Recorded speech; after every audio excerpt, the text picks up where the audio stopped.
Welcome back to part 2 of Stephanie's interview.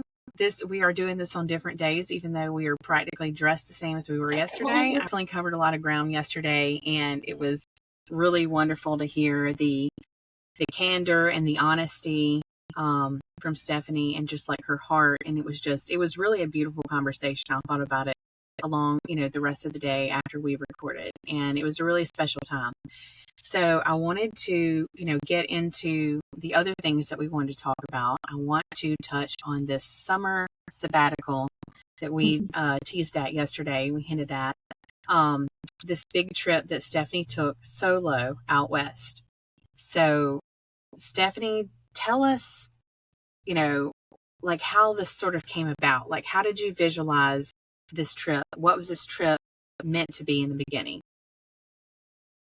This trip was morphed a lot for me, and it was really beautiful the way it grew. I got booked for an elopement, to photograph an elopement on the coast of Oregon on Cannon Beach. And initially my plan was to fly in, stay for a few days and fly out. And I just decided I wanted to drive it. So then I kind of just started piecing together different things that I thought would be fun. And I don't know how it all came together, but as things like that do, I'm trying to embrace that flow state as we talked about yesterday. And I don't know, I think that things that timing's never wrong, and everything just started to fall into place. So my route consisted of, I tried to space it out where I still went to see some friends in one town and friends in another, kind of do some concerts in between while I was on my road trip. And I think that was really helpful for me because it's my first time spending that much time in my own solitude, where you have no service, you have only your own thoughts. I didn't have my dog, which was also very interesting because her and I have never spent that much time apart. I've had her since my marriage, and so we've been through a lot together. She's definitely my emotional support dog. So, kind of feeling these emotions and not having her there to help co-regulate was really interesting because she's really good at sensing my anxiety levels and just offering me kind of a regulation. So it was really cool. So I started in where did I start? I started in Cleveland. So I did a few concerts. I'm from Cleveland to Michigan and then Chicago. And then that's where my camping journey sort of began. So I went to the Badlands. That's where I camped for the first time by myself ever. Made a lot of mistakes on that trip as far as how I set up my tent and things like that. I didn't stake down my tent the first night, which was fine because the weather was great. I slept with my rain fly off, I could see the stars. And then night 2, I woke up at 12:30 at night with my tent blowing over in the wind. So I had to wake up in the middle of the night and assess that. Anyway, it was a lot of learning lessons on the way. And then I dipped down from Badlands, drove through Wyoming, down to Colorado for a week. And then I went back up and I hung out with some friends there. And then I went up to Glacier for the first time. I was in Glacier for 4 or 5 days. And then I went over to North Cascades. And on my way, so I met a really cool guy that I'm still friends with. The people along the way that I met were incredible. And, after being alone for so long, a lot of the friends that I made along the way were the seldom people I would talk to on a trail. And this older gentleman that I camped next to at the Badlands, his name's Clark. I don't know if I should have said that. Anyways, he's so kind, and he's probably a 55-year-old guy who's there by himself as well. And we just started chatting one morning. We were packing out all of our stuff. We were both leaving that day. We shared a Shiner Bach, and he's from that area. So he was giving me a lot of information about the Native American history in the area, which is really interesting. Being from the South, especially Southeast, we don't really learn a whole lot about all of that. And there's so much history and honestly a lot of tragedy there. Yeah. And so it was really, and you can just feel the energy, especially in the Badlands region. It was in the Black Mountain area. It's a very cool spot. Anyway, so he actually lives in Idaho. So on my way from Glacier to North Cascades, I did an overnight drive. Stopped by, had a beer with him. And Coeur d'Alene, which is a place I would have never known. I did not know how beautiful Idaho is. Wow. It's stunning. Went up to North Cascades, Olympic Peninsula in Washington, Mount Rainier, and then I came down and did my elopement. Then I did Mount Hood, Bend, and then I actually derailed after that. So I planned very strictly my first half of my trip. I had a spreadsheet. I had each park laid out of like what my options were, because I was doing first come, first serve camping a lot of the time. So I had a spreadsheet of everything, how many miles it was from here to here, the Google Map link, all of that. And then after Bend, I just kind of decided I was just going to wing it. So I derailed my plan a little bit and went from Bend, drove through Crater Lake, and then went out to the Bay Area, which was my first time going to the Bay. And I saw Dead and Company there. And then I went to Yosemite. I was in Yosemite for 3 or 4 days. And then I went to Sedona to finish out my trip, which was probably one of my favorite experiences, was my time in Sedona. And then after that, I stayed in a really cool treehouse on my way home, I which saw might that. have been one of my coolest parts. And the way that like it all came together with that stay was incredible. So I think on my next cross country trip, I will be stopping there again. It was really interesting kind of to pick up where we were yesterday. You know, all these things were happening when I was in school, trying to finish up and going through divorce and my dad. So I never got to take this trip. One night, you know, there's only like a few girls in forestry, as you know. Right. So there were only 2 other girls in my class, in my classes. And so we became really good friends. And one night we were sitting around and planned like a girls' trip, road trip. So this was 10 years ago or 9 years ago. And it wasn't really wild how it almost mirrored it, like almost identically. Wow. I just added on some more spots. So it was really cool to feel that kind of come into fruition in a way that I didn't even expect. That's amazing. I mean, just the whole, I mean, like planning everything with the spreadsheet and having everything like that detail oriented and like sort of knocking out everything that you were sort of there to do. And then you felt like more of maybe a freedom to do whatever else you wanted to the rest of the time. I can't even, and you're right, there is a lot of tragedy. A lot of those national parks out west, they are like massacre sites and like burial sites, and that's really what a lot of those are. Yeah. Well, that was, one of the sites that I stayed at. So that's what's kind of cool about how Clark and I keep in touch. So he still takes his trips, and I'll send him, a text like, here's the campsite I got here, like I made it, or he'll show me like a hike that he took and send me pictures and tell me like what trailhead he went to and where he camped and all of that. He had a lot of information. He's really deep into the history out there and was able to share a lot with me. And the area that we camped in, this is a dispersed site that's tucked into the back of the park.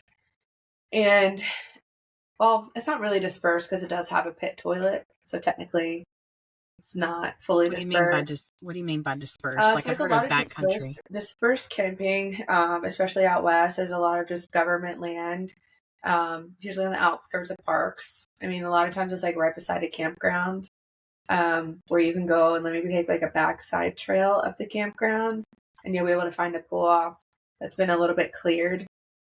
And it allows you space for like a tent or your van or whatever your camper. Sometimes campers, a lot of times it's a little bit more of an off-road.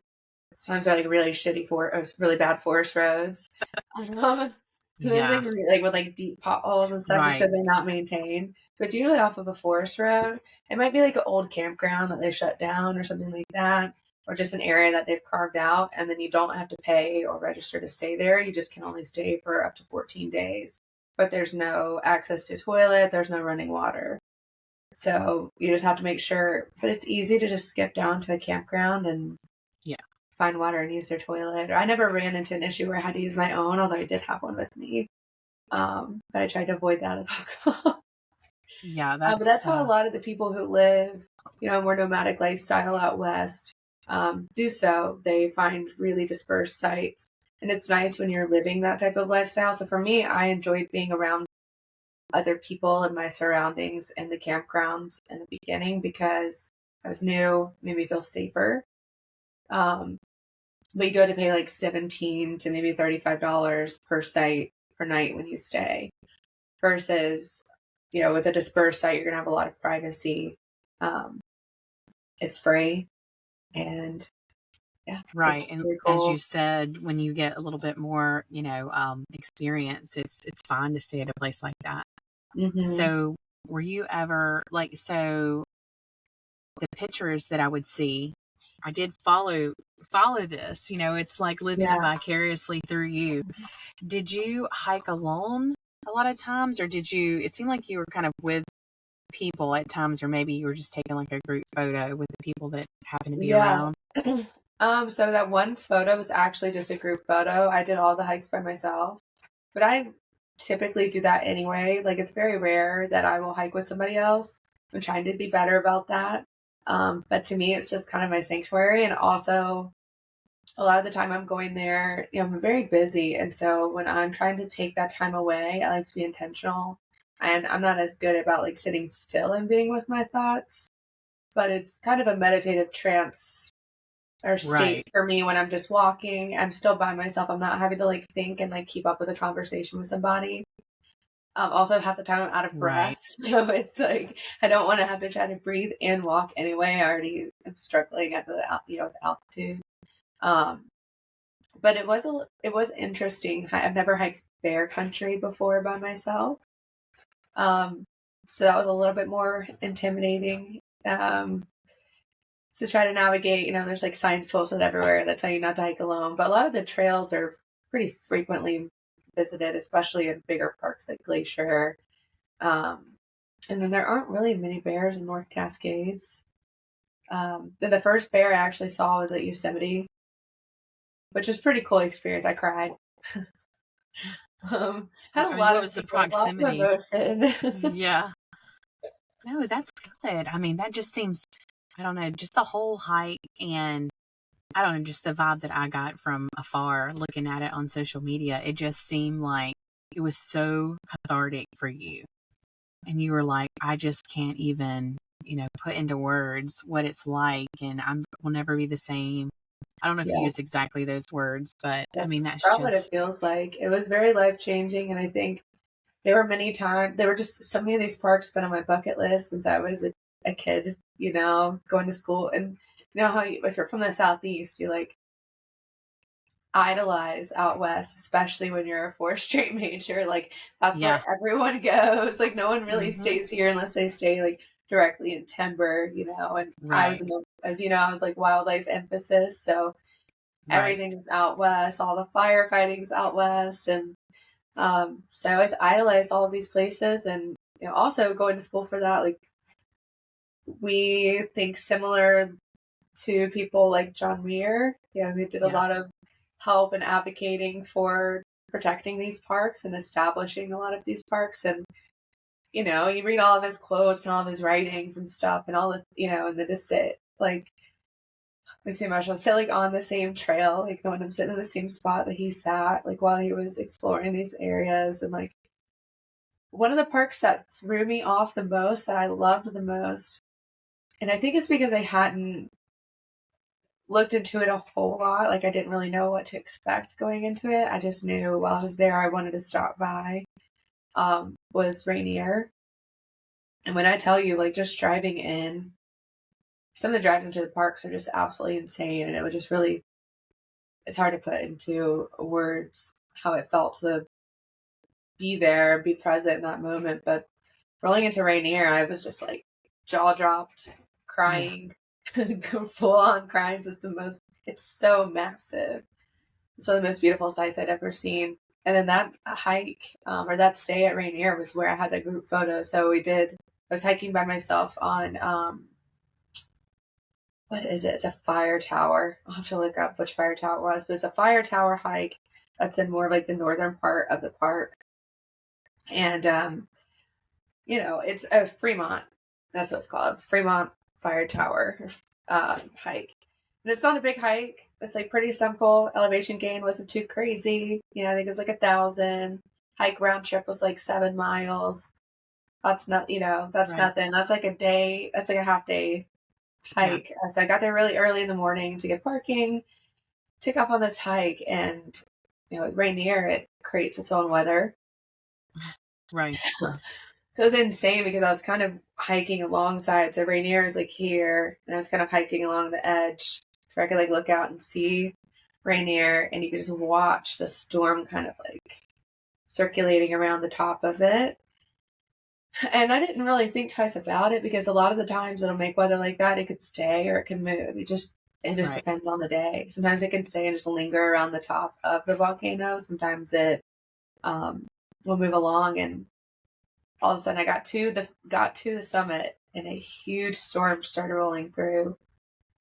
Extremely windy, like about to blow me over because we were also like on a point. So that's like the worst place to be. Like, so we ended up, a lot of us stayed and crashed on the top because the hike back, it's going to be like a couple of hours. There's not a couple of hours, at least an hour and a half. And so it just felt like safer because it was a ridgeline hike. Right. So it was like lightning and windy and, thundering and whipping rain. So Right. it didn't really seem like a safe decision to actually, Right. descend. Yeah. So we all lingered up there, and we were up there for over an hour. We had a guy that had his jet boiler who was making coffee for everyone. Everyone was like passing out snacks, giving everyone their extra layers.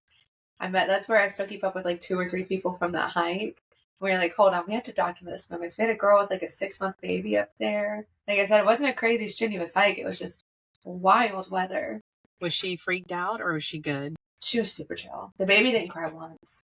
It was, the baby's we picking kept up having her to like mom's shift energy. sides too. We were like shifting sides as we were hanging out like underneath around the wall of the fire tower.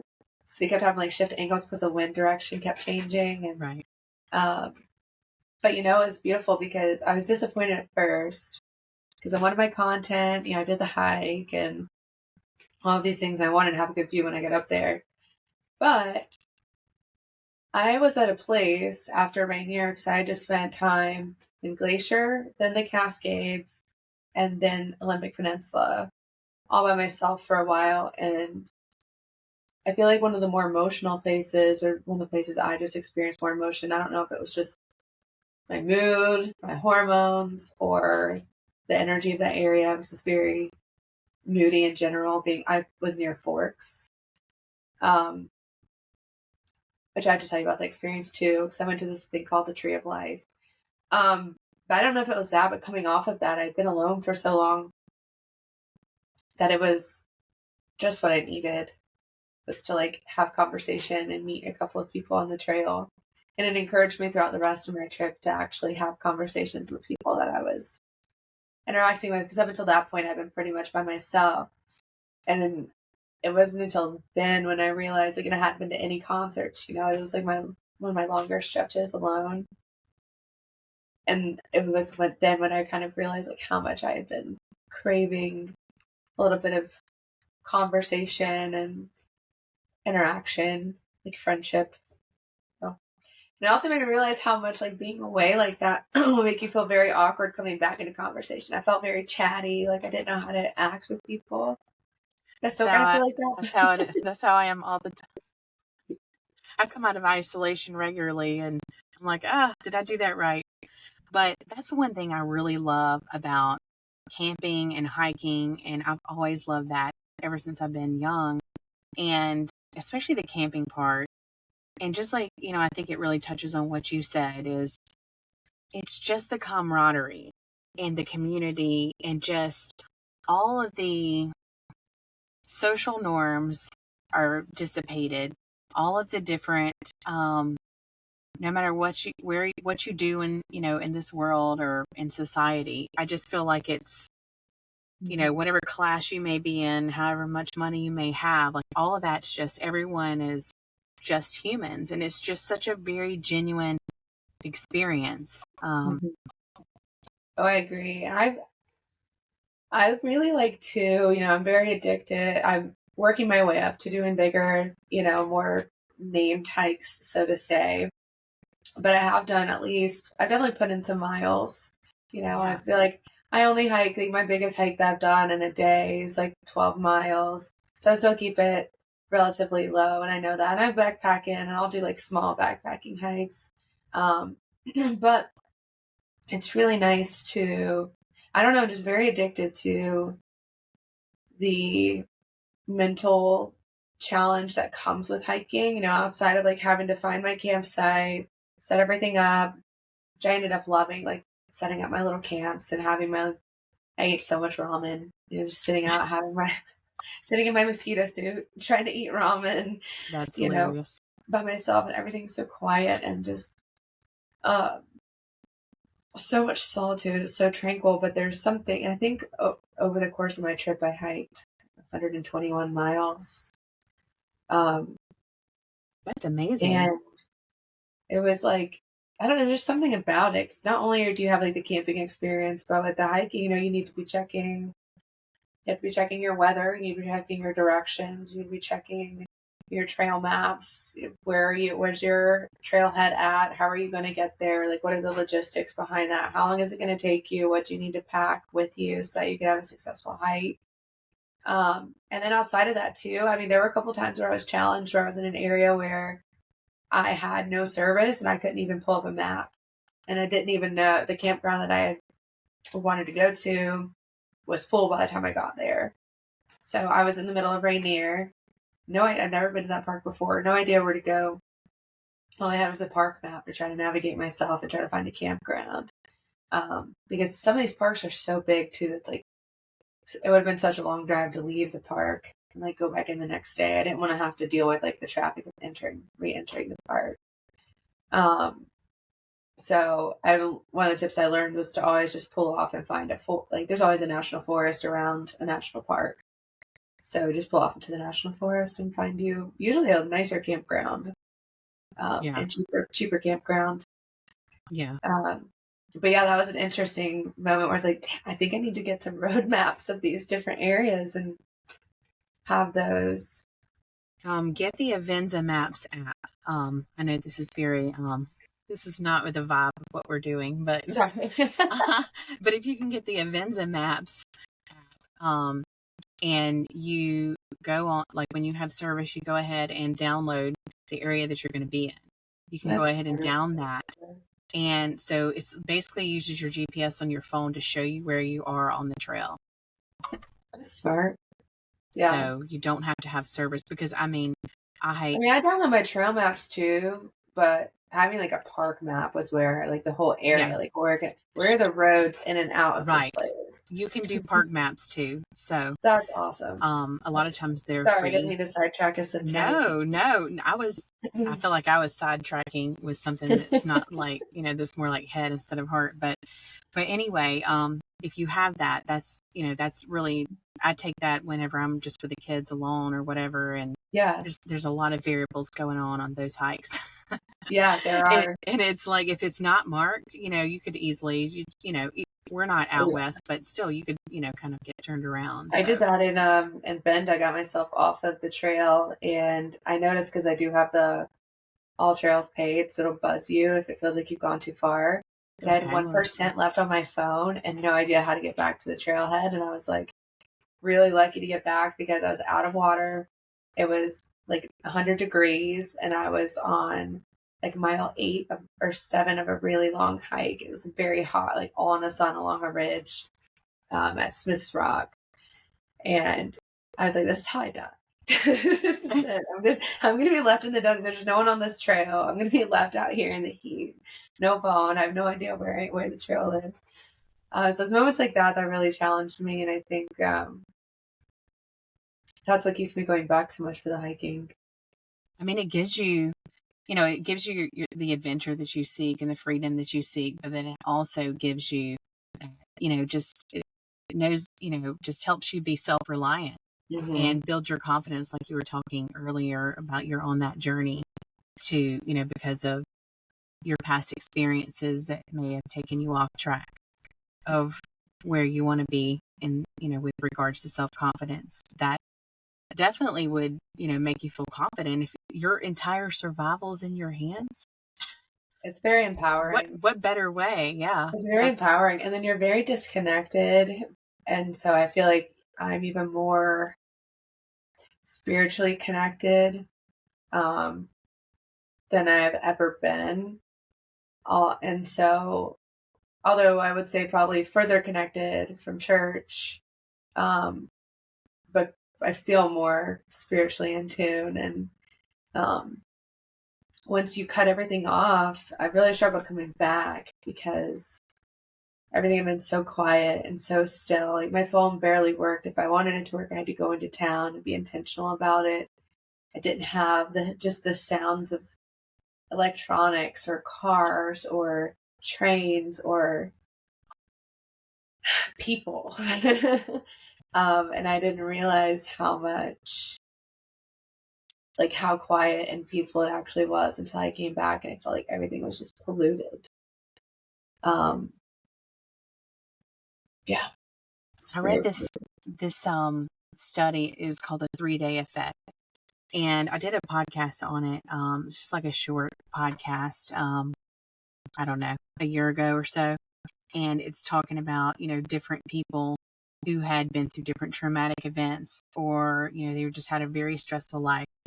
By day 3 of complete disconnection, you know, um, they're like in a completely different mindset. And I mean, just think about it, just like what you said, your phone is pinging for emails, it's pinging for socials, it's pinging, Especially when you own a business. messaging. Right. Yeah. It's And just like nonstop. you can't ever be really disconnected. And I don't know, a lot of times I'm done with it and I just leave my phone somewhere and just like for the weekend, Yeah, don't get on it right. because I don't want to be reached. Or putting it on do not disturb. And honestly, I Yeah. think, as much as my trip was focused on getting out to Oregon to shoot and the fun and the opportunity to be able to hike these different things, was definitely in a place in my personal life, especially with my business, where I was very burnt out and just deeply craved like escaping it all because I was very close to just calling it complete quits on my business. And I was just so frustrated. I was creatively just suffocated to where there was just nothing coming. And I was trying to push myself to do more photo shoots, thinking that would be what would help me. And that's kind of one of the things I realized, that the two are sort of mutually exclusive. Like, I don't like to help my business and to help me feel more creative or inspired in my business, or appreciative, even, to be honest. So it's easy to get really stressed out owning a business and then be like, why are these people calling me at 8 a.m. today? And like not remember how lucky I am to be able to do what I do. And honestly, how hard I've worked to get here. um, and in the beginning of the year, I actually started shooting for the first time ever. So when I started my business, I was just kind of playing with the camera, taking photos for e-commerce purposes at the gun company that I was working for. And then sort of just started playing around. Honestly, I just had some friends that were sort of pushing me out of my comfort zone, trying to encourage me, like, well, come take a picture of me doing this. So I finally bought my first camera. It was a Rebel T7, just like a $600 camera. And I went straight from Best Buy to take my friend's engagement session downtown. And I look I back and love that. they're so cringy to me, to be honest. But it's like, that was my start. And a lot of my friends were my start. Like, they gave me the opportunity. They were the first ones to pay me to do things. And anyways, that's kind of where it started. But it was never like, I had just been in a bunch of weddings. And so it was more about, I think I can do this as a business model, not like, and this is kind of fun, not like, oh, I just have this. I didn't ever do photography in high school. I never did photography in college. I was a musician growing up. I wasn't, I didn't really kind of get into the physical arts in that sense. And so it was never like for the love of photography or for the love of the art of creating this thing is why I started my business. I started my business as a business. And then it really wasn't until this year when I shot my first concert, first show, that it was exactly what I needed. It was right on time because it allowed me to take a step back. And when you're photographing weddings and elopements, families, children, branding, like headshots, bridals, all of that, especially when you're working with like couples and families, you're doing a lot of directing. People want authentic emotion, but they're really awkward in front of a camera. So you're basically like a film director on the back end.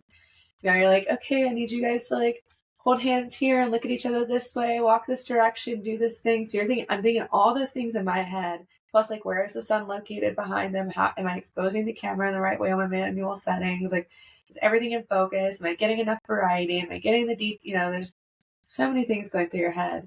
And so music, photographing, I grew up playing music, so it was cool to have my two worlds meld together. I didn't know that. What, if you don't mind me asking, like what was You your didn't know instrument? that? No. So I got a full scholarship to college for playing as well, and I didn't take it. I know my mom still has never let it. She still has the letter. She won't let it go. I grew up playing. I was classically trained to play the viola. Oh my gosh. And I was like top in the state. I was always first chair, especially throughout like my high school. And then I started entering in my younger, like middle school time, started doing like district orchestra, regional orchestra, all state orchestra, all of which are auditions. So you have to be really, which you're never really okay with it, but an audition is very stressful, especially back in the day. Yeah. You go in, you have a panel of quite frankly, usually older people who are very like specific. Right. That are judging you, and they're right in front of you. It's dead silent in there, and you not only have to play a piece, usually you have to play a scale that they'll throw out. I mean, this is like lower level. Right. It's much more intense the higher you go up, like trying to get into the colleges and stuff. But you would have to play, a piece or two of music, probably some type of like scale or something like that, and you always would have to sight read. So they put a piece in front of you, they give you like 30 seconds to a minute to look it over, and then you have to play. And then you just wait to see if you made it. And then once you're in the orchestra, you're constantly auditioning over and over for chairs. You might have to like stand up in the middle of everyone and do like a playing test in front of everyone. So I spent a lot of time at home. I did private lessons also outside of that. So the principal violist of the Philharmonic here was my private lessons instructor. And it's a lot. Classical training is very like, it's very repetitive and it can be very obsessive, which is great for someone like me with a lot of like angst at that time. If I didn't take it out in sports as a kid, it was locking myself in my room. We didn't have phones, so I had a little tape recorder, like a little mini tape on it, little cassette. And I would voice record myself playing like a certain piece or a certain part of a piece over and over and over and over until it was perfect. Oh, wow. And then you move on. Even if it's like this one piece, you practice it over and over and over until it's perfect. And that's how it is with an instructor too. I mean, it's just very intense. And then, but because of that, I'm able to play all the others too. I played upright bass, the stand-up bass, for the younger orchestra because I wasn't, quite as versed in it. So I played like the 9th and 10th grade orchestra as the junior and senior for them. That's fun. So I can read all of the clefs. Did spend a lot of time in like summer camps where I would, lots of music theory. It probably helped in developing my brain in the way that it is, being a little bit more analytical in that sense. Because as I got older and I had that scholarship, I denied it, but I decided I'd try to like do some studio time, and sit in at a studio, and I had no idea how to improv. I was like, I need sheet music. I can't do this. Right. So it's cool, but I still keep it and I still play, but I don't have nails. I was never allowed to have nails growing up. That's probably why I have them now. But it was a big part of my life, and it's kind of like the bad kid in school. Not always, but I was the sports. I played a bunch of sports, and I was in honors classes, but I'd get in trouble in the classes. I was known to get in a fight or two, and so I would always like get into school, and I would try to get there and go into my class was in the back. So I specifically asked for a parking space in the back so I could get there and hide my instrument in class, like in the orchestra room before I like went to my other classes so that nobody would see me carrying it around. That sounds familiar. Not ridiculous for me, but I do have a teenager, so. Yeah, it was a whole thing. That is so amazing. And so do you feel like, I mean, lots of people like music that are not musicians, but do you think that plays into your love of music and specifically the type that you choose to follow? Yeah, 100%. I would say that's really why. Oh my God, I'm gonna get so much crap for talking about Billy Strings on this podcast. You may as well. But If anybody's seen I your mean, if you Instagram, haven't heard of Billy Strings, I'm going to go ahead and tell you now to go listen to him. I follow him everywhere. But it's true. Especially growing up, like I didn't think it was cool. Like I was always a little embarrassed. I had no idea how lucky I was to have that natural talent because it was something I picked up kind of easily. And I didn't realize how much easier it was for me than others. Kind of like when someone's naturally good at a sport or something like that, right? Like I was really good at volleyball naturally, but like soccer, I had to work really hard. I was not as good as soccer. But bands like Billy Strings and other bluegrass bands as well, it is really cool to be a part of a community that values, and I get to listen to those instruments. We have an upright bass on stage all the time. You have a violinist and fiddling all the time. And it's absolutely incredible because it's like 20,000 people are here in this arena to listen to not only beautiful traditional bluegrass in that sense and keeping that type of music alive, but also being able to kind of like pay homage to these instruments that, like, I don't know, everyone thinks they're cool and they like love this band, and it's just very surreal because I'm like, they're playing strings instruments, like let's go, I've listened to him. He's great. I mean, I've never He's been to a amazing. concert. Another really good one is Molly Tuttle on the Golden Highway. I've had the privilege to photograph them this March at the Charleston Bluegrass Festival, and there are 3 women in that band that are just absolutely phenomenal. Molly's an amazing picker. She's incredible flat picking, and their upright bassist is also a female, and their fiddle player is also a female, Shelby and Bronwyn. So it's just really cool too for that moment to kind of collide for me. It's emotional. So like photograph them was just really cool. I think that would be sad. But yeah, it was really surreal to kind of like have my 2 worlds like truly melt like that, like female artists on the stage. Absolutely. And getting to shoot them or photograph them. How did you manage that? I mean, how did you approach that? How were you allowed to do that? It's crazy. I just really took a shot. I've gone to Poorhouse is my favorite venue in Charleston. It's like my home and probably where I found my love for jam music. Especially living down there. Like if I didn't have anything to do, I didn't want to go out to the bars and stuff like that. I just wander into Poorhouse and go to shows. So I started listening to a lot more shows and different artists I never heard of there. And then there's a band I was kind of interested in that was playing. And I just DM'd the venue a couple of times. And they actually left me on red. And I was like, this is it. I was like, well, I never really thought this is it. Like, I always knew that I could get the opportunity if I could just speak with them. I just kind of had that sense of feeling like that I could get it. If I could just get the opportunity too, that I would do a good job and I would be able to come back. So I knew when they said no, I was like, well, I'll just try again later. I still ended up going to that show. Well, they didn't say no. They just left me on red. Right. I still ended up going to the show that I asked about and had on a Billy Strings sweatshirt or t-shirt or something and got into a conversation with somebody else there that had one on. Had no idea, and I got home. And a few days later, I received, someone followed me on Instagram, and then he sent me a message, and he was like, hey, it was the same guy that I was talking to, had the Billy Strings sweatshirt on as well.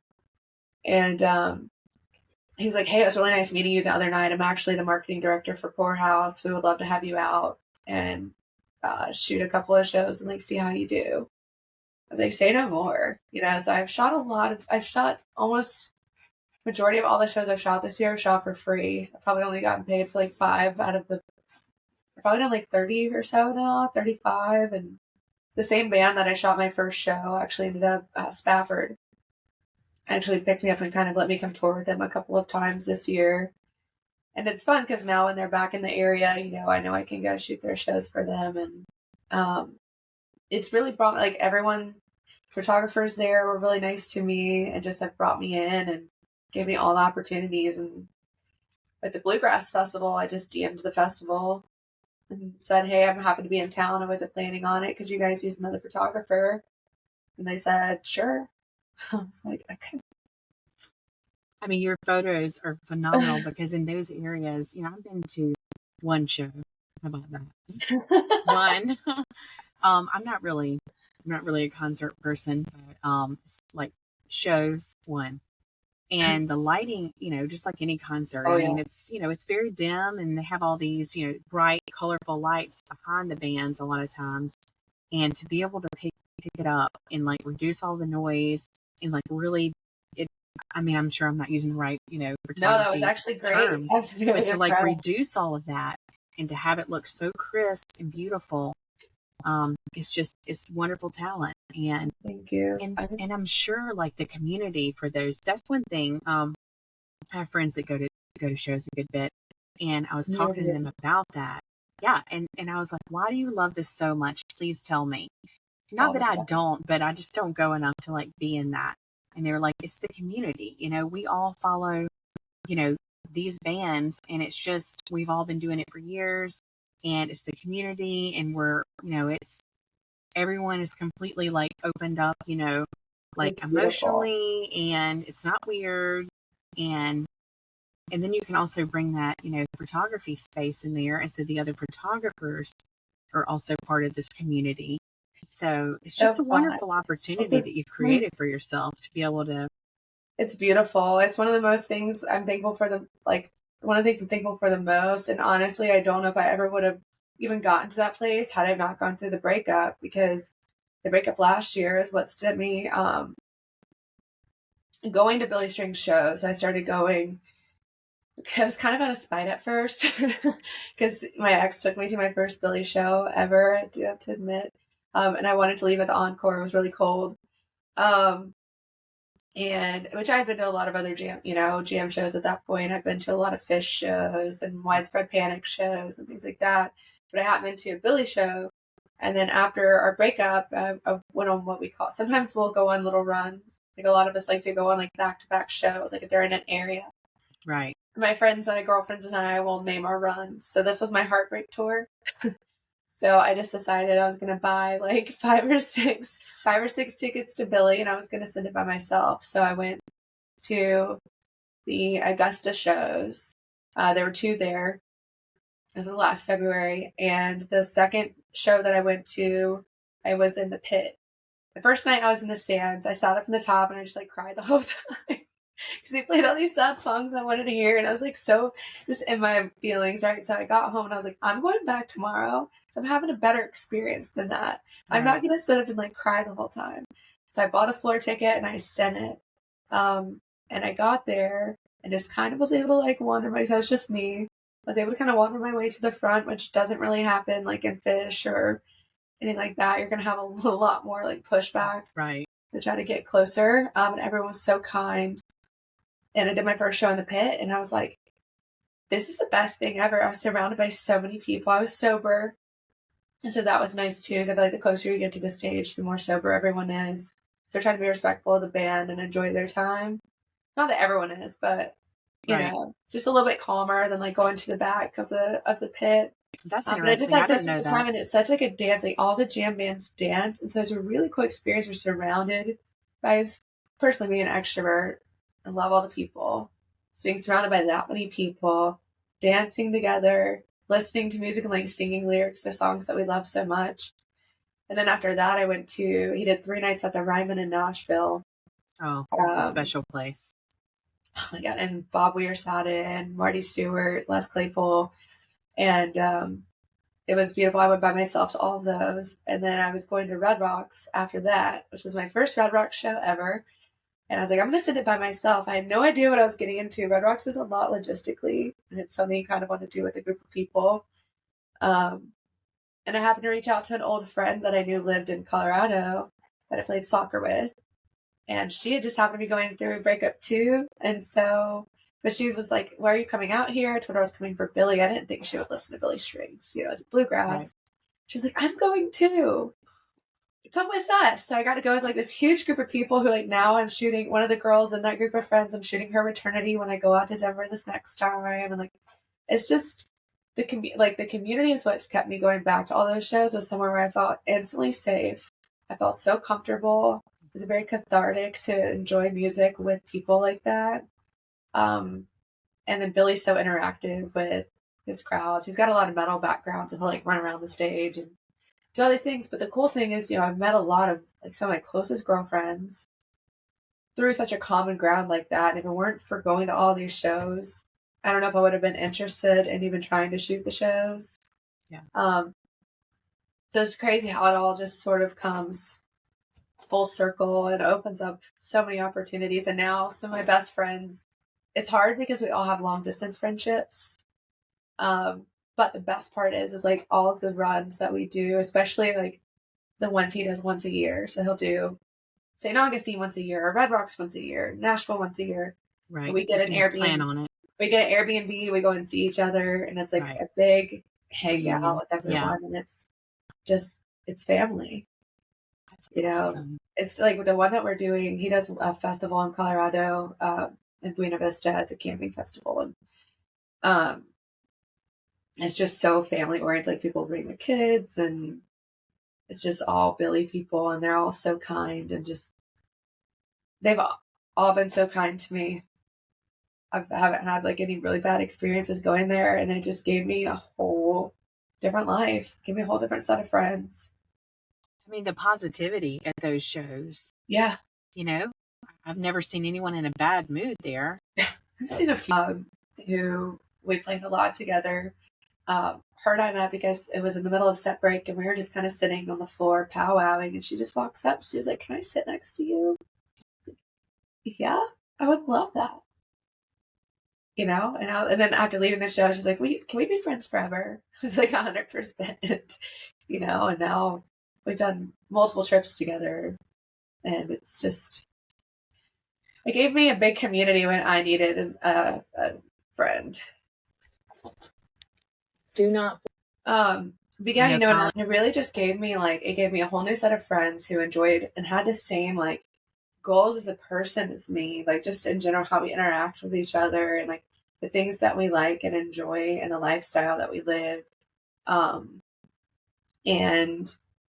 after going to a lot, like I always just, I don't know, I hope to be somebody at the shows too that like, and in the community, I guess, not like at the shows, but in the community itself, that offers like that friendship and that community and that kindness as well, and for girls, there's not as many girls in the jam scene.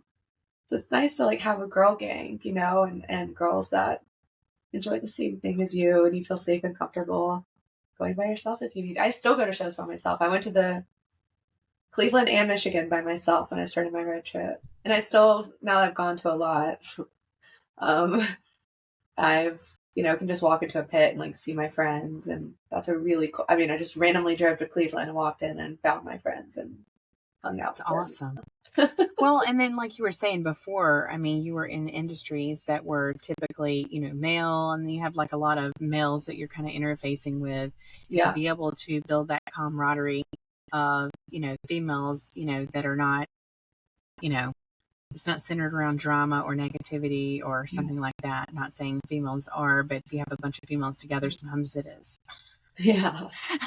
Yeah. But that's always in my experience. I've always gotten along better, with males, for that reason. Well, it's interesting how I still ended up putting myself back into an industry that's, predominantly male, but I enjoy that there. Like I can joke around and not like it. You have to have a different personality to be able to hang out with to vibe with like the crew too.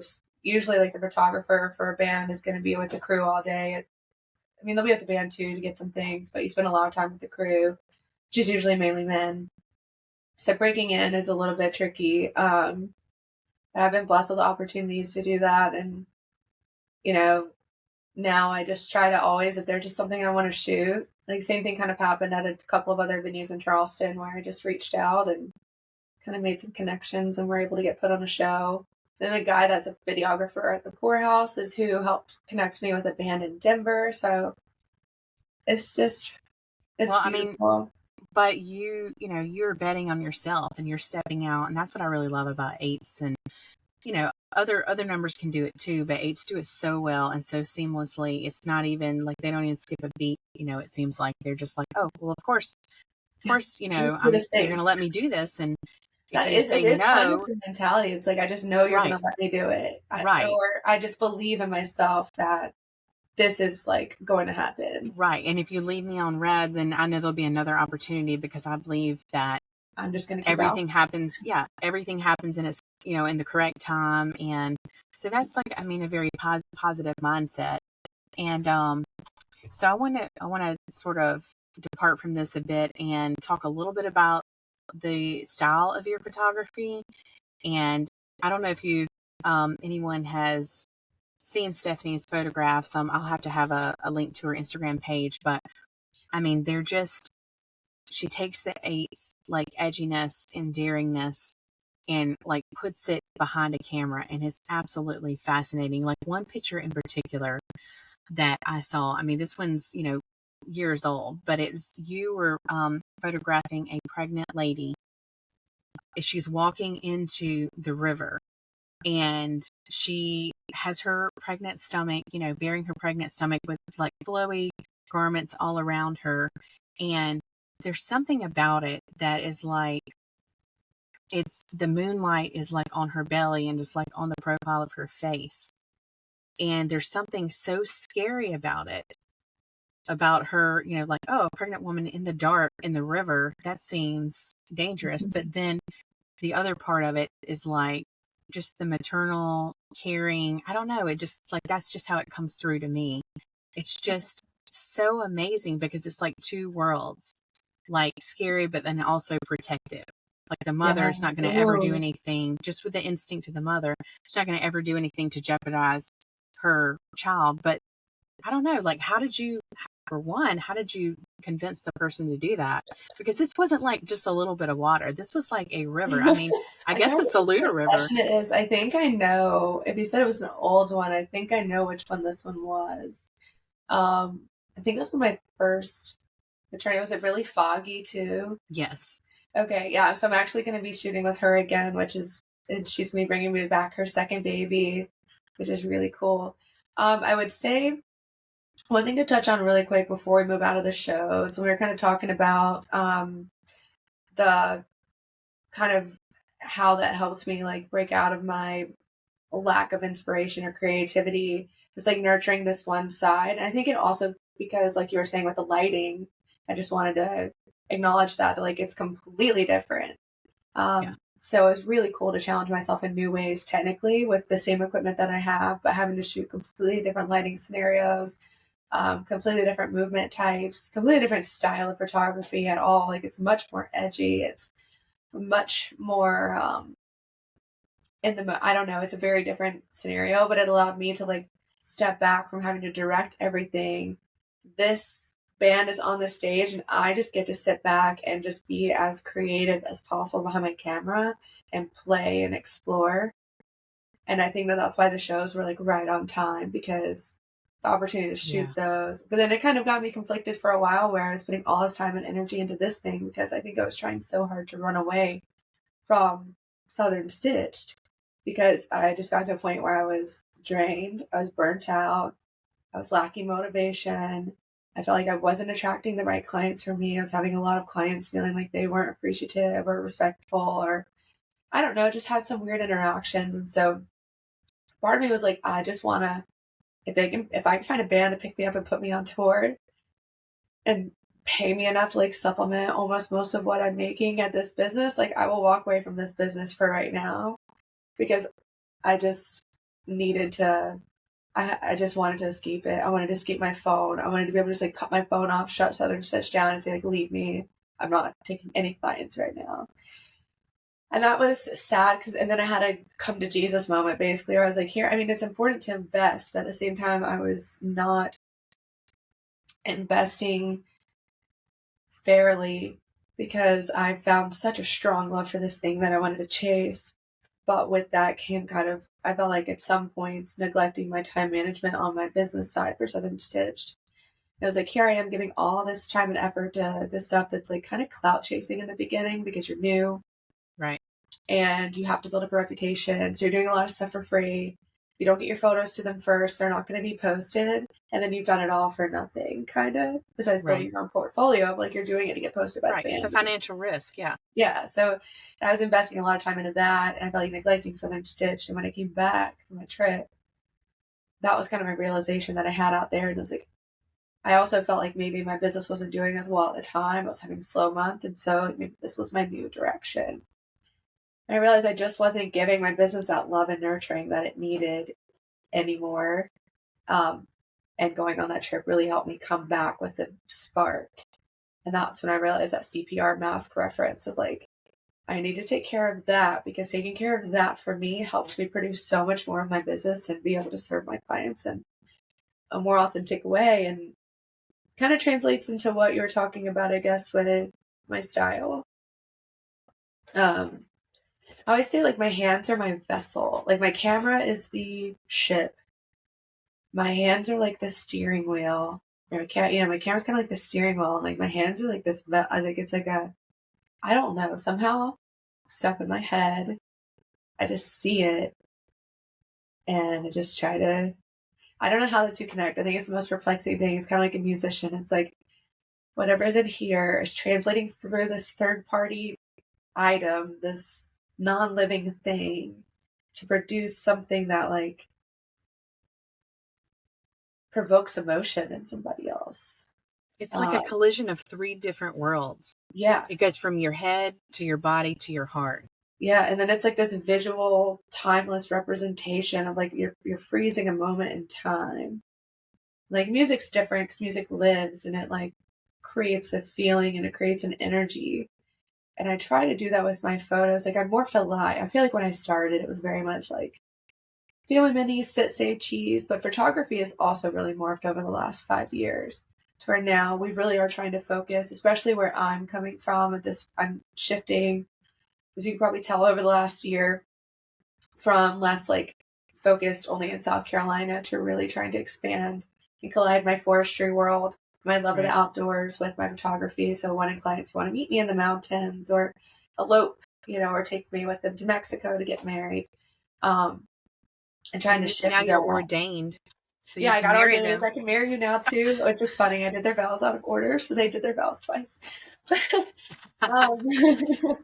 Whatever, they'll remember it forever. But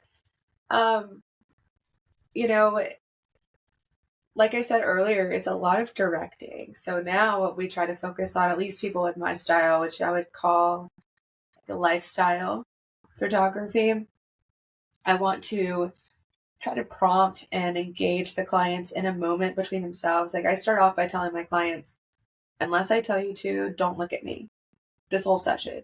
Are you looking at your partner? Or are you looking at your children? Right. I literally don't want to see your face. I will stop you to pause and cheese for that one.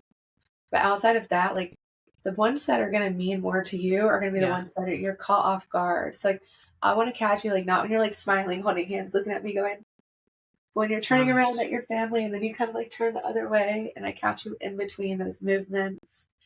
Or like with kids, instead of saying like, okay, give your mom a hug, if they're really young, what I'll do is I'll say like, okay, on 3, I want you to run, and go get your mom. That's going to create a lot more of emotion, because then she's going to naturally respond. And you feel that, although it's not your chin might not be perfect, your eyes might not look perfect, your body might not look perfect in your mind, but like you're still going to have, and that might not want to be the one that you pose, but that's going to be the one that makes you feel, and I want my clients that when they're done with a session, they don't remember just standing there like being in a pose. Like they remember the interactions that they're having, the place that they're at, the moment that they were in, so that these photos are attached when they're attached to like a moment, like a memory, an actionable thing that took place. Then they can recall that, and they'll recall that feeling that they felt when this was happening. And we're physical beings, so we do physically express by our face or by our body language in certain ways when we're feeling love. And capturing that, I think, is what's really sweet. So I feel like I started always wanted to catch perfection. I wanted the perfect shot with her posed here and doing this. Um, and now I've really tried to morph into like, I want all the imperfections. I want the blurry photos, which we do intentionally, which is ridiculous. But I don't know, they capture more movement. If you drag a shutter, you can capture that kind of like trailed movement. When you can see that someone's in the action and moving, like you feel the image a lot more.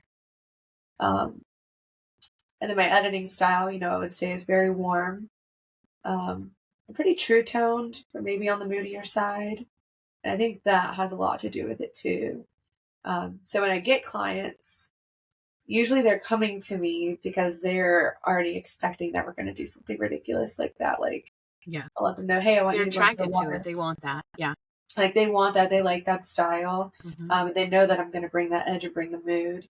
And then I'm good at pushing them out of their comfort zone, especially the men. So like the ones who don't That's want to what get you in the do. water. Yeah. I'm a challenger. So I'm going to challenge you to step out of your comfort zone, which is already difficult as a photographer or as a getting photographed. So I think it's good when someone encourages you to do the different thing. So I do that a lot with my clients. I'll push their limits a little bit.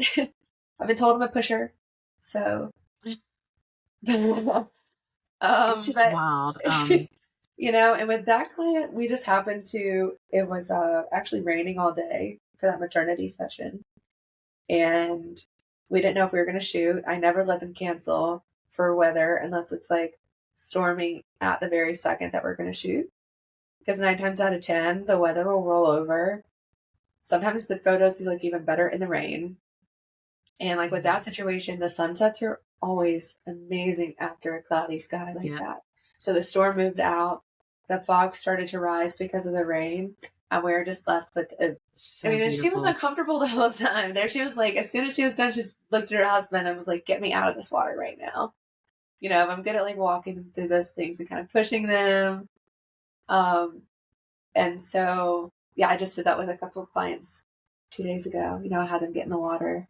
But there's also something really beautiful about maternity sessions and like the belly with the water. I don't know why that is, but it's so beautiful. Like I've done a lot of maternities in the water, and there's something about the belly with the smooth, tranquil water. Maybe water is like a feminine, motherly feeling. I don't know. Interesting.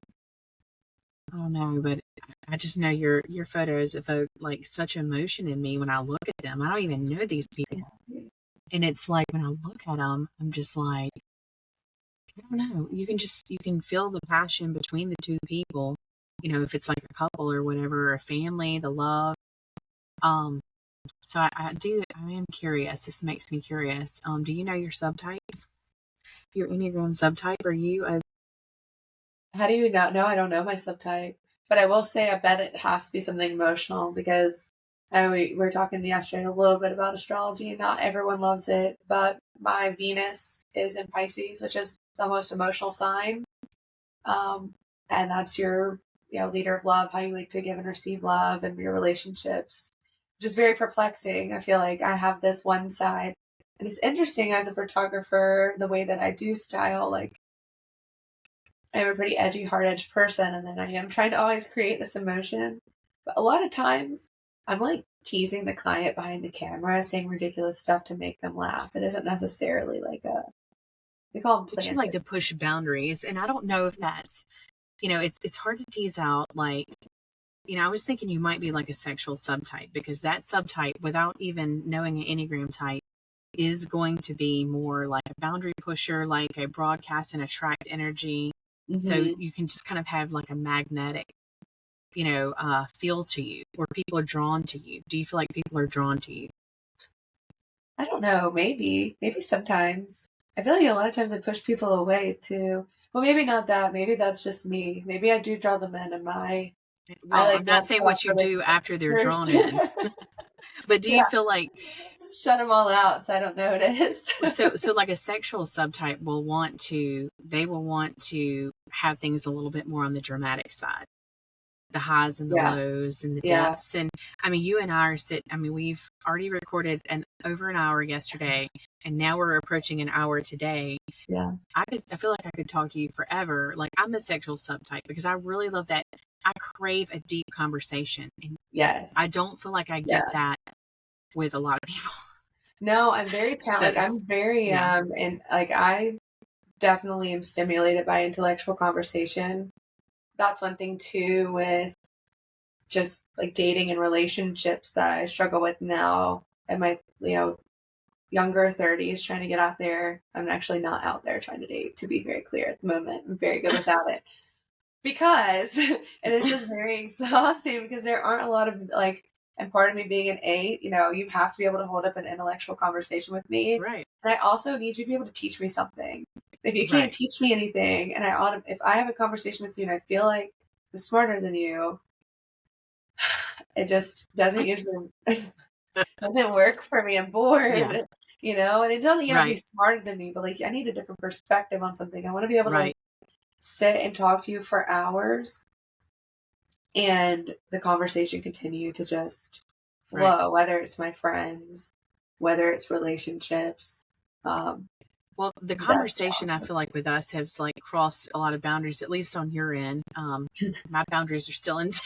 I'm just showing it all out as there. by design, but but I mean, seriously, if you get me like off camera, like you can usually get me to go a lot, more personal. But I just feel like you seem to resemble that energy is all I'm saying. So Yeah. into like No, a I sexual, can definitely see that. I bet. yeah, like we might be the same subtype. That may be why we're like, oops, sorry, I say sorry, but like smack the microphone. But but yeah, just that. I don't know. I just feel like there's a lot of really deep energy in this podcast.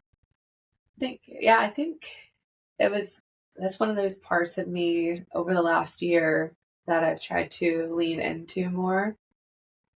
Is I feel like as an 8, as a challenger, as an Aquarius, as all these different things, um, very driven, business driven person that I also growing up, I was a little bit more emotional probably as a young teen.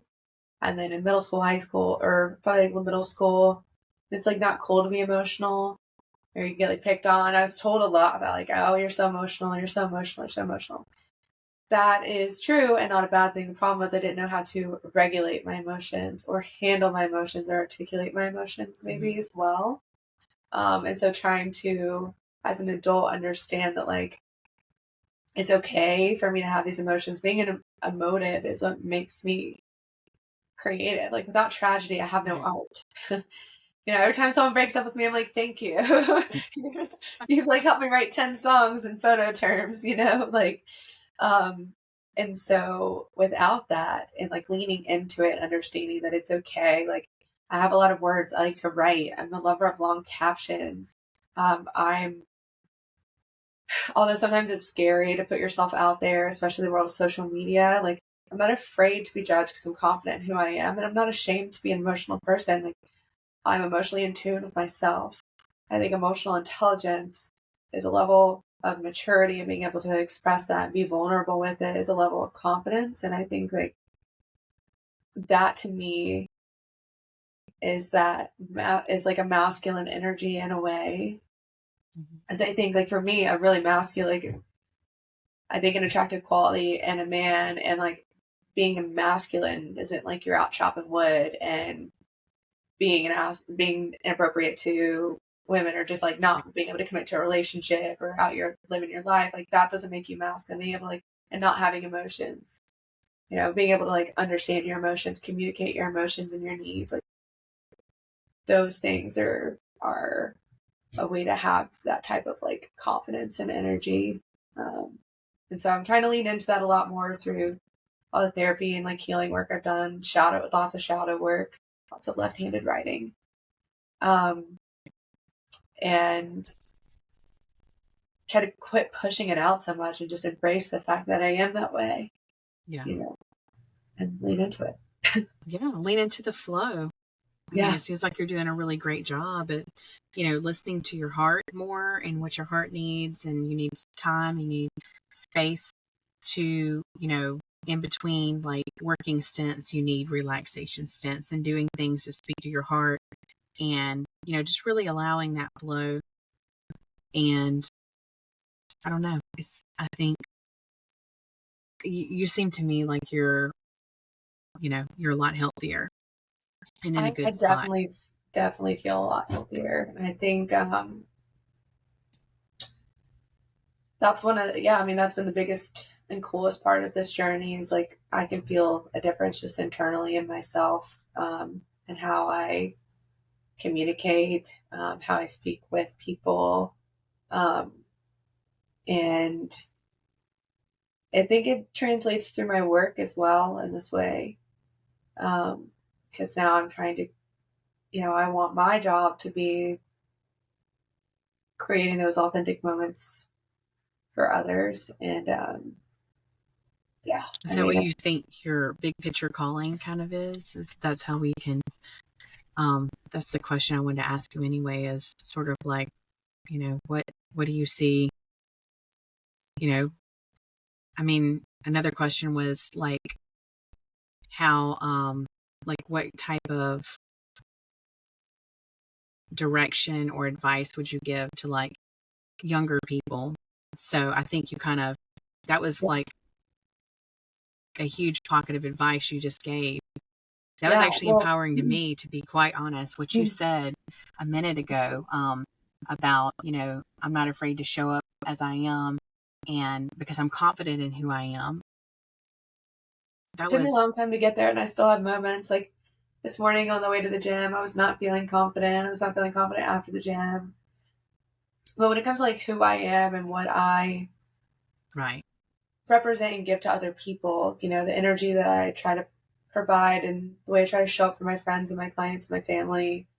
And I think too, the more I leaned into who I was, it's so interesting because a lot of the people that are famous or musicians or whatever, they'll tell you, like the ones that are a little bit more eclectic and weird, like they'll tell you they're picked on. I mean, I was picked on in high school.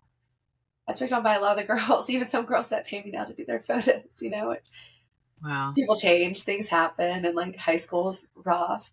But I was picked on, and like I think that because of that, I spent a lot of time. If you would have looked at my wardrobe even from maybe 3 years ago, it's very like preppy and bright, whatever. It was like whatever everyone around me was wearing. I was never wearing what I actually really wanted to wear. I wasn't ever leaning into like how I actually felt and how I wanted to represent myself.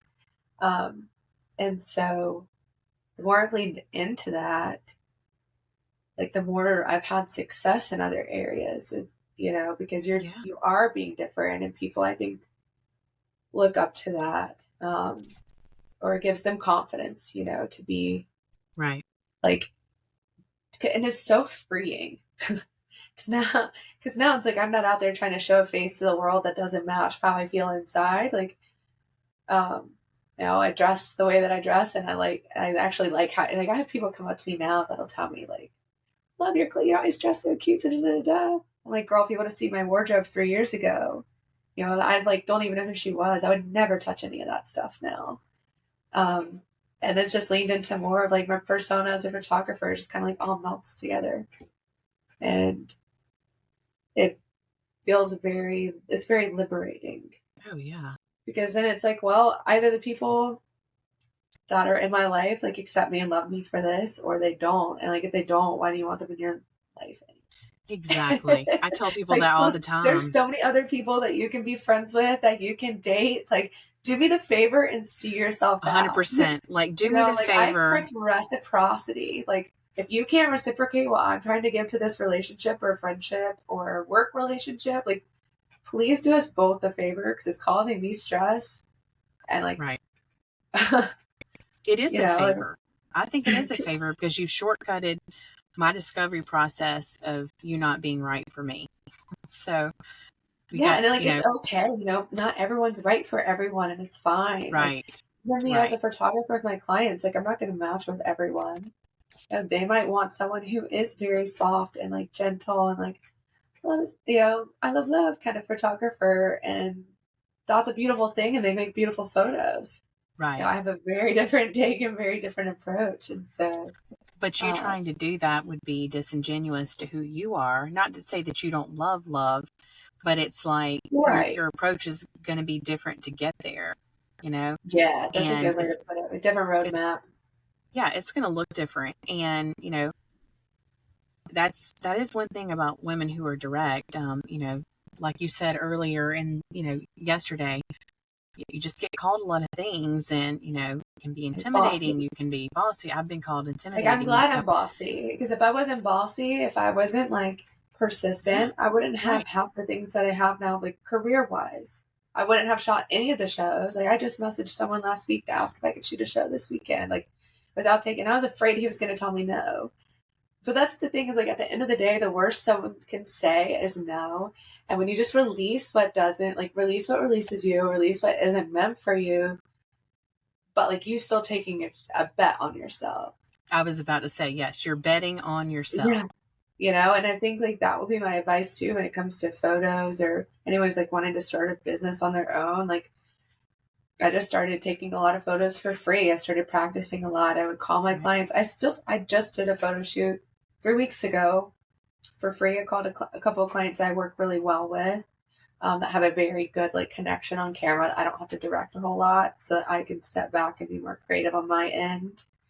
And I asked them to come join me at the beach for some photos, so I could do something for free that's creative, because when it's paid by, I even put a lot of pressure on myself. Um, so Yes. it's very freeing, and some of my favorite work ever has come out of just like, I have a creative hankering, I just get the client and like I do it. And just like taking pictures of my friends. My friend, the first wedding I ever shot, I didn't even shoot on my own camera. I shot on my friend's camera in like sport mode. I had no idea what I was doing. No, but I tried. I called my mom and I was like, I'm never doing this again. This was so stressful. But you're never going to know. I mean, it sounds so cliche, but you're never going to know unless you try. You have to, for some people who are sort of doing inhibited, you just have to kind of you just have to get going. You just have to start somewhere. And that's what this podcast is for me, is a creative outlet. I don't get any money for this. Right. And I pay for software and different things, but I really just enjoy doing it. And I've considered, like trying to monetize it or something like that. But that takes it out of my heart and back into my head, where I'm trying And to then get the away pressure is from. on. And there's Yeah. pressure is on, and I know the quality, in some ways is not, but I'll get that right, because, just tweaking and changing the way I do things, like I like that. Yeah. But what we're doing right now is not really the headpiece for me, which is good. This is like this emotional deep connection with the one-on-one person that I'm talking to is so good for me. And Yeah. I know that, and I know what it brings to me, and that's why I can't let it go. So who knows what Those are it'll. the things you follow, like those are the Mhm. ones that like when it feels right, when it feels good, when it's something like you Right. just need to do for you, Yeah. and you lean into that. Like, none of the things I went to school for prepared me to be a photographer. I learned everything from YouTube and like photographer friends, And and that's just getting out all and you need. trying. Those Like three I things are still really screw all you up. need. Those are all Yeah. you need. You can learn everything from YouTube. I You learned can all learn this from everything YouTube. from YouTube. I mean, there's so many Yeah. different like, and all you have to do is just put the effort and the time in, Yep. and like, but you also, not to get like too deep into like the manifestation side of everything, but I do really believe in that, and I think like now it's talked about in this way, and I think that that's just what I've always like carried, is anything that I wanted to do in my mind, I was going to figure out how to way to make it happen, and I Yeah. just knew I could do it if I wanted to do it. Yeah. I don't know how to use this camera, but I know I'm smart enough to figure out how to make it work. 100%. 100%. Now, I mean, there's some things of running a business that are tough, because you do start it off being like, oh, it's going to be fun. I'm going to take pictures. And you're like, oh, I have to run a whole ass business. Right. But like at the end of the day, it's like, you just have to like, it's either that or sit around like I was doing in a corporate workplace with people who didn't understand me or appreciate the immense amount of hours that I was doing in work. And I wasn't happy. And Now, you know, I might have fluctuations where I might not make as much money one month or another because photography is just weird like that.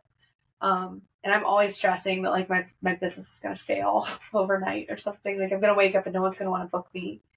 But that just motivates me to grind harder, market harder, and like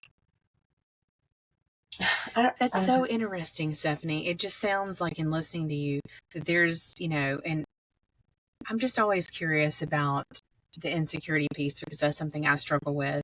And hearing you, it's like you're very confident. You're insecure about some of, you can be insecure something, about your business and different aspects, like what you just said. Like, I think it's going to fail. However, you're betting on yourself and you continue to just bet on yourself and you know that you're smart enough to figure it out.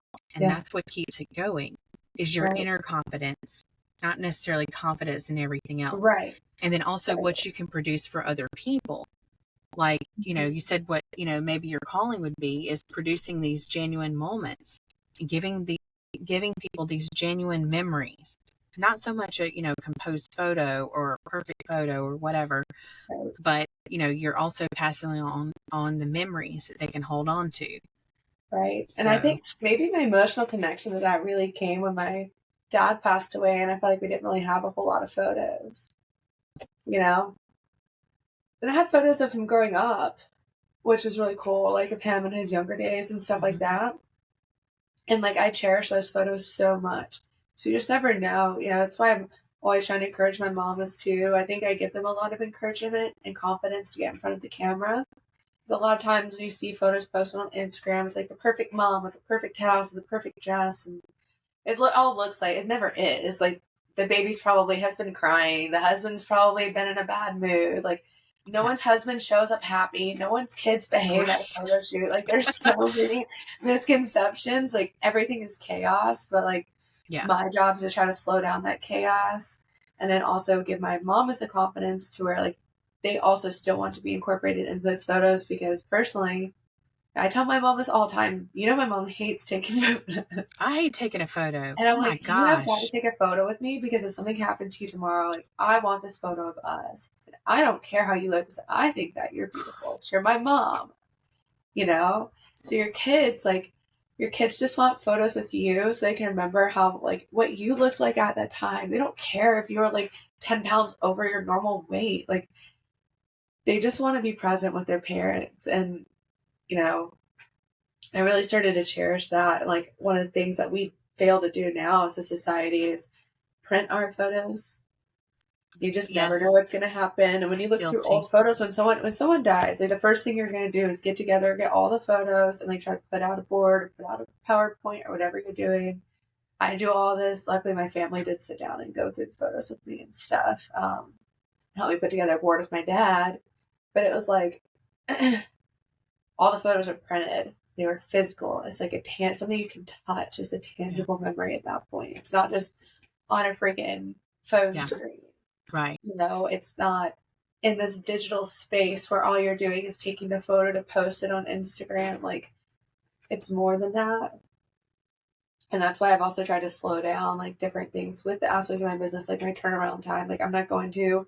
That's a hard boundary that I've learned to set over the years. Because I used to be really into like the 2 3 weeks, 2 3 weeks, and then I started getting more busy. 2 weeks was impossible, so it was 3 weeks. You know, I'll get them to you in 3 weeks. Now it's 3 to 4 weeks. Sometimes it's 5 weeks. Like I'm gonna take my time, and I think that the turnaround time should also actually make the photos have a higher value because it's like if you get something done and turned around that fast, so you can just shove it out on social where different meanings, I guess. Like if you're doing branding and stuff like that, it's completely different when it's like for business model purposes. But Right. when it's for personal purposes, you know, we're trying to keep those authentic and personal. So I think, yeah, I think that kind of connected me to the emotional side. I also love to. I do a lot of mommy and me's, but there's really sweet moments between the dads and the kids, and I don't know, you know, it was just like picking up the kid and swinging them around the park or whatever. Like you have an ability to remember that because time is just so fleeting. And You're absolutely right. I mean, I feel like I've said all those words that you just said yeah, before. Not as well, but I feel like I've definitely at least thought it, just with having Yeah, I was having also, kids. especially I being a love to take a mom, like photo. they Yeah. grow so fast. Think about how much they change within like the day that they're born to 2 weeks later. Their ears are different shape. Their nose are a little bit different shape. Their cheeks have changed a little Oh my gosh. I have like bit. probably 12,000 photos on my phone that I need to download. Yeah, download Yeah. those and put them Yeah. on the I know. cloud. Yeah. I know. I And know. also print them, I think that's what's really cool right now, I think, is a lot of people in the younger generation, like the Gen Zs and whatever's below that, they're getting back into like the digital cameras where you just take them out to the party and you take a photo, or disposable cameras are making a comeback. The Instapix cameras where you can just print it out Right. because those aren't posed. That's why everyone loves them, is because it's like, hey, look, I'm going to take this picture. Like, it's imperfect. And a lot of I times think, I think we're yeah. trying to achieve perfection with photos. It's like we're doing it wrong. I've never achieved perfection on any of the photos It's I've ever never, taken you of can't. my family. Like, there is not, No, you have like, to if let that everybody's go. looking the same way, I try to It's take a not photo. possible.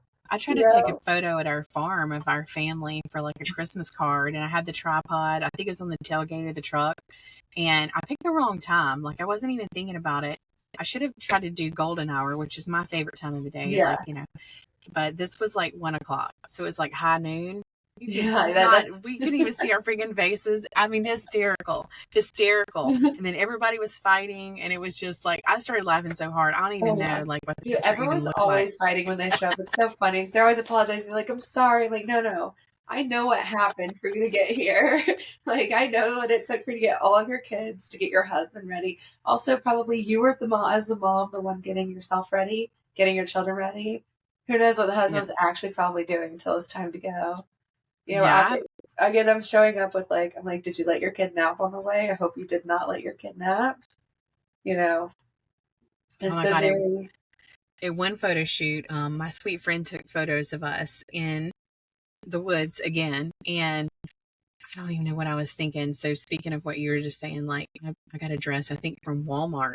I didn't even iron it. I didn't even think about it. Did not even iron it. It Yeah, had like you probably creases worried in about the it. kids and their outfits. But I mean, it was like, had creases in it. And I was like, I'm going to wear a dress and boots. That'll be cute. That'll be like, not cute for other Yeah. people, but cute for what I wanted to wear. For some reason, I chose brown hose. And and then that picture is like on my freaking mantle. And every time I look at it, You're all like, I what, see are the brown hose. I was like, what were you freaking thinking? Like, what were you they should doing? wear brown. I try to tell my clients all the time, like, what do I wear? I'm like, black or neutrals, please. Or It just just, don't wear any. yeah, it brings out, it keeps the focus a little bit more on the emotions. That's funny. Yeah, definitely want to decrease your distractions. But I I'll tell send my you a parents picture all the of time, that. I'm like, when you show up and you're stressed out, like, that's when your kids are going to show out. Because also think when Absolutely. they They're picking know, up. especially at a younger age, and when they're going to like the little angsty teen phase, like the rebellious phase, if they know that you want something, not the dad, but the mom, they know that mom wants something. Like, I don't know what it is with them, but they will be 10 times more likely to not want to comply. Thank you for Um, that hot tip, yeah. because It's that one of is them where proving. I tell parents with their kids, like, I try to set up my sessions with the kids where that's another thing about the adventure sessions. If it can be outdoors, I'm like, hey, tell your kid we're just going to the beach. Let me take over, be the fun one. I'm like, hey, let's go look at this sand dollar over here. Let's go find this crab. Like, let's Right, go do this right, thing. And then I can capture them or distract them. right, Or I'll be like, hey, while he's walking, like, Dad, I want you to run around him and zip him up and spin him around and catch him off guard. Or right. make it not like, hey, we're going to go take pictures with Stephanie. I want you on your best behavior. And if you don't smile, you're in trouble. Yeah, That's not going to work. Now they know no, that you want something. They automatically don't want to comply. And if they're younger, like 9 times out of 10, they're also going to feel your stress level. yeah, And so they're just not going to respond well. They're not going to respond well to me. They're definitely not going to like me. Because again, I'm not like you know. yeah. So with the kids, I still maintain like a pretty playful personality. So like if they're not down for that, or they're in a bad mood, or they feel your stress, or like if the parent, not even if they're stressed with the kids, but the parents are fighting on the way there, stuff like that, you can usually tell. So sometimes it's funny, sometimes it's sad. I'm like, this will make me Behind the so sad. scenes, Yeah. So you see it all, and I think that's what's cool about, kind of to conclude, like the best part I would say about my job, and one of the reasons that keeps me working so hard for is that it does allow this lifestyle where I'm able to take a month on, work for a month, able to set my own hours, which is a lot more difficult than you would think because it takes a ton of discipline. Right. I don't have a boss telling me to show up. Like, I can wake up at 12 if I want. Yeah. Like, I have to force myself to sign up for the gym at 7:30 just so that I'm awake. Otherwise, I'll sleep till 10. Look, 100%. If I weren't taking my kids to school in the morning, like I'm a sleepy girl. Summer, I have a terrible, like I will roll out of bed. I probably shouldn't even say this right now, but I will roll out of bed, like no shower, no anything, start work. But I mean just so I can sleep later. Like I love to sleep. Working from home. Yeah. But I think, at the end of the day, like I'm able to build relationships with my clients and like build friendships over time when the client is the right client for me. And that is what I think. Obviously, they love the quality of my work, but I hope and think that that's what keeps my clients coming back, is because then you have established a friendship with somebody and you're like, all right, my kids were off the chain today. You don't have to leave feeling like embarrassed or whatever. Like, I'm your friend, and you're people a lot more. My goal is to make them feel really comfortable with me. Like they're just kind of hanging out. Yeah. And confident in themselves. I think that is definitely one thing that you really do, is your confidence helps other people be very confident. And I think that is something that you're doing very well. And I'm so proud of you. Like, I know we've talked a really long time, but I'm like more proud of you, like the more you talk. And so don't quit doing whatever it is that you want to do, because it's working. It seems to be working. And I'm very proud to know you. Thank You're you, a beautiful Katie. soul. Oh, I just love you. I've really enjoyed. We've known each other for years, but I've really enjoyed this conversation that we've had. And I really thank you for having me on. And I'm a little chatty, so I appreciate you giving me the floor and letting me share my experience, or overshare some experience. No, I like the flow of, where everything goes and it has direction. And, I just think you're just a wealth of knowledge, and it's definitely a behind the scenes on, and, how, an 8 operates. And I'm not trying to be stereotypical, but I think a lot of people do. 1,000,000 things at once is what they want to see, they want to see like, hey, what is it really like? And you just have, I think what's been revealed here is you have like a beautifully large heart, and you're super caring, and you want to do a really good job, and you're very hard on yourself, and work on that a lot in therapy. Yeah. My inner critic is really mean. But just to let go a bit, and you're finding you're more, the more expansive you are, the more creative you are, and how it just really helps every single thing in your life be what you really want it to be by letting go a little bit. That's you gain more. You do gain more. That's right.